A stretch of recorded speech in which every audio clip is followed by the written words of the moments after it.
Welcome in, everybody, to another episode of ZB's Horsepower Talk. As always, I'm ZB Zach Brown, and joined with me, as always, is former 410 Sprint Car crew chief and mechanic, my dad, Jeff Brown. What a heck of a weekend in Homestead, Miami. Some great racing, and if you're a Kyle Larson fan, for the whole entire week, he went 3 for 4 for racing, and he was one aggressive push from Sam Mayer from getting a weekend sweep and winning 4 races in a single week, if you include the high limit series. And it was not easy by any means, especially the trucks and the Cup Series, not easy for him at all. Cup Series thought he was down and out, but he was able to make up ground and be 1/4 inch away from the wall. And he was the one running the high line the best, like we expected at Homestead. Comes away with the win, locks himself in the playoff. I mean, we expected that anyways.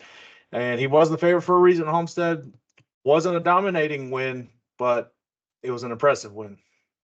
Yeah, the one thing that was actually kind of out of the ordinary for Larson is their race strategy was perfect. That car had a really long run, was super fast at the end of the runs compared to everybody else. They took tires later.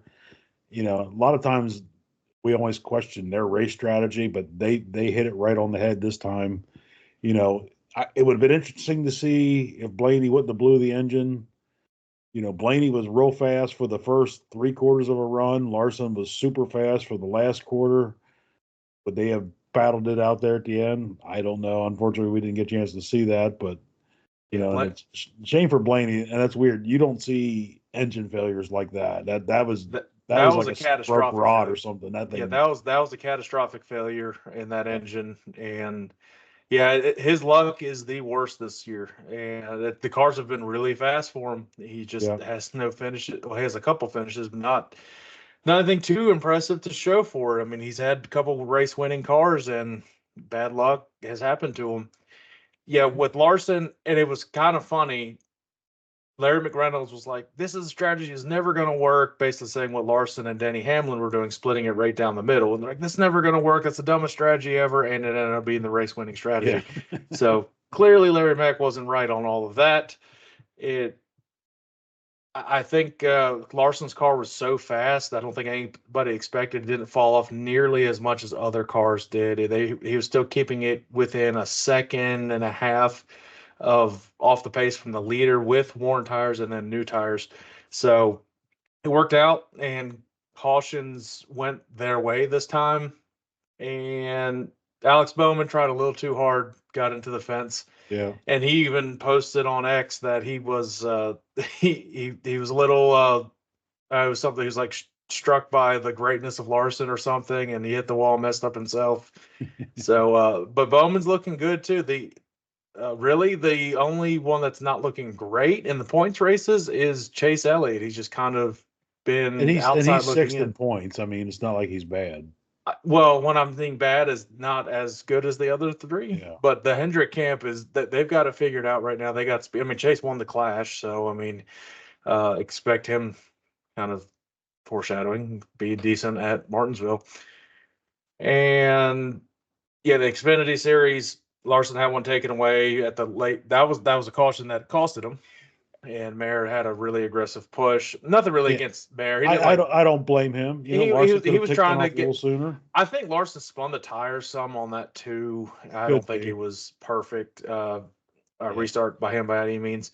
The Truck Series was a great race. The whole weekend was a great race. Homestead, it continues to deliver, and it's one of the best tracks on the circuit right now. But, you know, wore out track, tires fall off. It makes banking. comers and goers. There's, you know.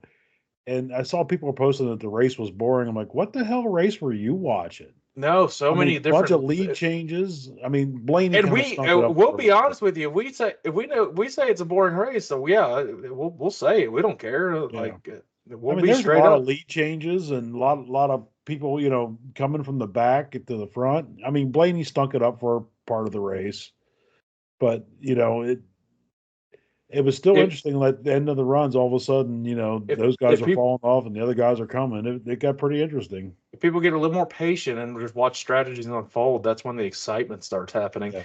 And a lot of parity happens there. You got a great weekend. We were texting back and forth. That would be an awesome weekend, I think. That'd be fun. To go watch all three series. that was And a good race. it still should be the championship race, in my opinion, especially with this generation car. It would be a fantastic weekend. Yeah, that would be an interesting championship, but just the way the fall off is there, just it's a track. It's similar to Darlington on how you have to run the track and the way the strategy is and the tire strategy and all that stuff. So I think that would be a more fun championship race. I agree with that. I wouldn't hate to see them going back there. I think And like I said, I'd like to see them rotate it between 3 different tracks. Yeah. Do it every 2-3 years, rotate it. Yeah, I don't think it's that difficult. And it's not like Miami's not a good venue hosting town. Right. Yeah. That's plenty of hotels and things to do in the area, and I was looking at it to be like an hour or so from Key Largo, which I've never been down to the Keys. It'd be kind of a cool trip just to run down there and see that from Miami. It's 4.5 hours from here, so yeah, I would love to make that trip. I think that'd be awesome weekend. Well, we go completely different racetrack this weekend. I actually went to this race last year, and Hendrick stunk it up last year. If I'm not mistaken, it was 1, 2, 3, 4. Was it? And okay?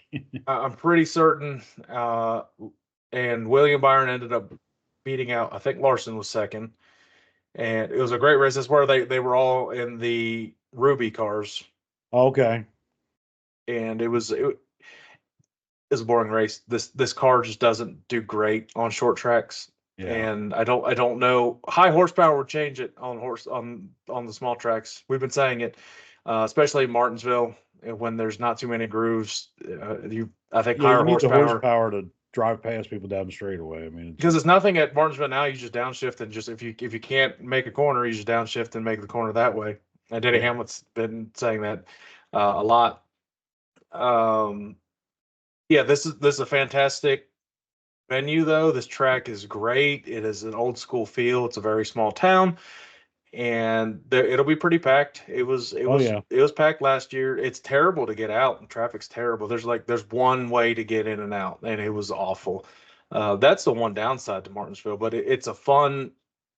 It's a lot more fun when you're at the track to watch the race. Watching the race on TV is a little bit more boring. This 400-mile race is a lot better than the 500. I will say that. Yeah. Shorter race, and people take a lot more chances this time because they're not trying to just get on by and make into the championship 4. Last year, Christopher Bell and other ones from previous years. I'm just going to say it. I think it's going to be a very Chevy heavy short track race. I think you'll see Chevys be very prominent here. You were right about the Chevys having the entire weekend sweep in Homestead. I'm thinking it might be this weekend too. No, I said I didn't think they would. I thought a Toyota would win the truck race. Oh, that's right. You said the Chevys were going to win them all. No, I had Tyler Reddick. The truck race was probably Corey Heim. Well, no, I had Tyler Reddick in the Cup, so I didn't. Okay.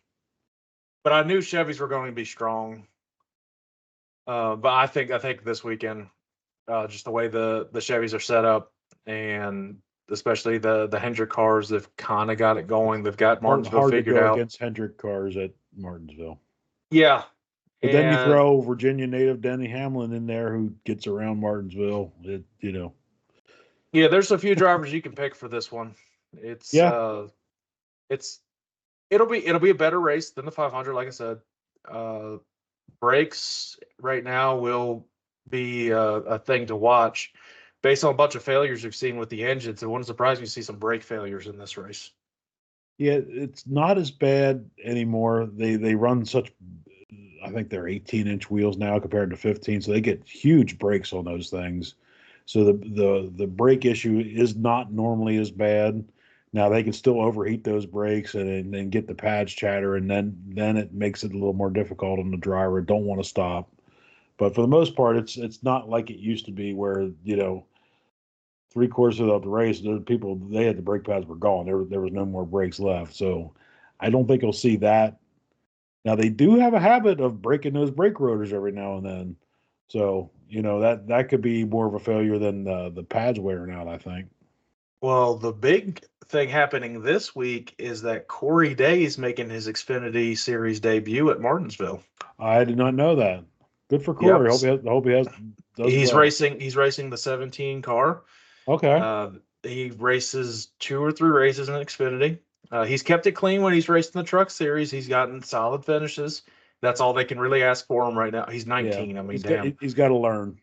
Yeah, and he didn't really grow up doing all that type of racing. It's been dirt Right. racing. He's from California. He did a bunch of sprint car racing the entire time. He's just natural talent. He'll do all right. It'll the biggest thing is if he just keeps it clean, doesn't get in a wreck. That's really for anyone at Martinsville. It's going to be a crash fest with the Truck Series on Friday night. That's 100% happening. This should be a nighttime race for the Cup Series. I've been saying it. For the spring race at Martinsville, Yeah. make it a night race. Could be a little chilly. I don't care. It's not gonna be that bad. It's felt really good. It'll be nice. And cool. It's not gonna be as cold as the Sunday Clash night, and that makes it a pain. So it's Well, it doesn't need to be Sunday night. It needs to be Saturday night. Well, I understand that, but they won't do that. How easy would it be just do Thursday night trucks, Friday nights Xfinity, and Saturday night Cup? Friday night trucks, Xfinity during the day, Saturday, and Cup race at night. Yeah. Well, let's give our fantasy lineup for Martinsville. Which mom kicked our butts again last week? Well, it didn't help that I put Ryan Blaney in, and she did not have Ryan Blaney. We both had Ryan Blaney. Yeah, and he blew up in the third stage. That was my luck. Yeah, and I had William Byron had a speeding penalty at the end and couldn't. Yeah, so did I. It was just catastrophic. All right, so my lineup for this week for Martinsville. There's going to be a theme here. Wait till you hear what it is. I've got William Byron. Similar theme. I've got William Byron, Alex Bowman, Denny Hamlin, Chase Elliott, and Kyle Larson. I have all Hendricks and Denny. And in my garage, I have just for short track experience, I got Josh Berry. And in the matchups this week, this is not easy because they're going Hendrick against Hendrick. So, yeah, I know. Kyle Larson versus Byron. I got to go with the guy that just had the previous win. He's the hottest one right now, Kyle Larson. Chase Elliott versus Ryan Blaney. You would like to think that Blaney's going to turn his luck around, but right now I feel like I keep jinxing him if I keep picking him. So I'm picking Chase Elliott. Bubba Wallace versus Alex Bowman. I'm picking Bowman. And Chase Briscoe versus Ross Chastain. Briscoe might be a little bit of a sleeper here, but I am picking Chastain. He's not going to obviously do the Chastain ride the wall, but it's not going to be the Hail Melon. Can't do that anymore. But he's still a pretty solid Martinsville racer. Yeah. Well, we're close. Our matchups are quite a bit different. So what I got in my starters, I have Denny Hamlin, Alex Bowman, Chase Elliott, William Byron, Ryan Blaney. I did not put Larson in here. I'm saving him for mile and a half tracks like Darlington. In my garage, I got Christopher Bell. So in the matchups, I have William Byron over Larson. It's hard to go against the 24 at Martinsville. I do have Ryan Blaney over Chase Elliott. Like you said, sooner or later, his luck's got to not suck. I do have Alex Bowman over Bubba, and I have Chastain over Briscoe as well. All right. Now it's time to give our picks to win the race at Martinsville. So I'll go first. This guy came so close last week. He could taste the victory. I think he's got to get a win here on an oval coming up. And he does have a lot of momentum. He's eager to get out to Martinsville. I've got Bowman the Showman, Alex Bowman, to win at Martinsville. That'd be cool. That'd be a popular win. Well, I'm going to go with his teammate. Like I said before, it's hard to beat this car at Martinsville. Got to go with the 24 of William Byron. Mom's pick is Denny Hamlin for the week. But at least we're all different now. Yeah. All right. So what I wanted to do, I put this out on X, so I'm releasing it for this show, and the graphic will be on the screen. I've had terrible luck losing by like one driver that blows up Ryan Blaney, getting my top 10 parlay in DraftKings. So I'm shifting it a little bit. I'm starting. It's technically a ladder challenge for NASCAR week by week. One driver to get a top 10 with the best odds, I think, for that driver. So basically, for best bang for your buck. This week, the driver to get a top 10, it's minus 130. I think it's a great deal, almost double your money, give or take. I've got Alex Bowman to get a top 10 finish at Martinsville. Okay. I think that's relatively safe pick. I think it's a really good, He's been good bang for fast the buck. everywhere this year. Yeah, I think it's a good value pick, and we'll see. Now, according to DraftKings, the hot pick this week is Ryan Blaney. If he will do fine if he doesn't blow up or have something catastrophic happen. Yeah, I don't like I said. I They, just they can't hardly I ever can't have pick any him engine because I keep failures like jinxing. Now this week he'll win. that. I do Joey have it, Logano's so also he's a in hot trouble. pick. This year, though, he's been a little shaky on things. So watch out when you pick the winner here. It says to avoid Tyler Reddick. I do agree with that. He doesn't run the best at Martinsville. He's always 15th to 20th. I don't know why. That's not his Not his forte of a style. track. Avoid Daniel Suarez. I agree with that. And it does say a sleeper, and which why he's in one of the matchups is Chase Briscoe this week. He's been starting to creep up on the speed a little bit here the last couple of weeks. The car's been run. Big difference going from Martin Truex Jr. to Chase Briscoe. They still got to learn, all the communication and how things like it. And they're starting to pick up a little bit of speed right now. Yeah. Yeah. And it goes to show you, I think a change is good for Briscoe and that whole team. Yeah, sometimes a change is good for everybody. It just, just yeah. things get stale. Well, they do have drag racing this weekend, but time constraints and everything. We're not going to give our picks. I'll post some picks out on X later. Just know that I sucked this week on drag racing. The week before I did all right. Yeah, I think we both did. It's right now. It might be more of a parody than last year of who wins. Yeah. And in IndyCar, big shocker, Alex Palou won the million. Yeah, that was a snooze fest. And Fox, why you have IndyCar and NASCAR on at the same time? Yeah, I thought the IndyCar would have been at if it was at noon, it was California. So I just do realize it was after the California, race. but Just do it after the NASCAR race. Because it's NASCAR, 3 hours behind. It was great though. The NASCAR race went right into drag racing. That was kind of nice. I don't know. There's too much racing going on, and then all of a sudden, I guess the IndyCar TV control trailer or whatever lost power, and they went back to the NASCAR race. And, yeah. And you didn't miss a damn thing. That's the whole thing. It just that was didn't lead every snooze lap. fest like last year. Well, he didn't lead every lap. No, but it was still pretty.